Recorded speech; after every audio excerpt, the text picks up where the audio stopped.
तिच्या नवऱ्याचं. नमस्कार, मी सचिन भोसले. आपण आतमध्ये जाऊन आलेलो आहे, नागरिकांच्या समस्या सांगितलेल्या आहेत. तर ताई ते काय म्हटलेले तुम्हाला, तुम्ही सांगू शकता का? आणि लोकांना मेसेज देणार का तुम्ही? तो काय म्हटले ते तुम्हाला पावतीबद्दल? आम्ही पावतीचं पण करून घेतो. त्या मॅडमला बोललो तुम्ही त्यांच्याशी परत बोला म्हणून, म्हणजे सगळ्या गोष्टी आम्ही सॉल्व्ह करतो. आता आमच्याकडे मॅनपॉवर कमी आहे, त्यामुळे हा प्रॉब्लेम होतो. त्यांनी आता आम्हाला असं उत्तर दिलेलं आहे. आता भाऊ म्हटलं परत आपण येऊन त्यांना भेटू म्हणून. तर नेमका मुद्दा असा आहे की ताईंचा पहिला प्रश्न होता की 50 रुपये 60 रुपये जास्ती घेतात, तर जो जास्ती घेतोय त्याच्यावरती ते कारवाई करतात, ते त्याला घरी बसवलेले.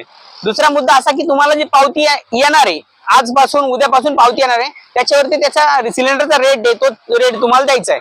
आणि काही लोक स्वखुशीने देतात, तो त्यांचा प्रश्न आहे. तर मी सर्वांना विनंती करतो की समजा कोणी तुम्हाला जास्त पैसे वगैरे मागत असतील तर तुम्ही इथे येऊन तक्रार देऊ शकता. आणि ज्यांना स्वखुशीने द्यायचं तो त्यांचा प्रश्न आहे, आपण कोणाला अडवत नाही.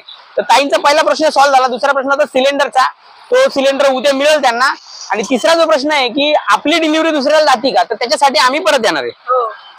धन्यवाद.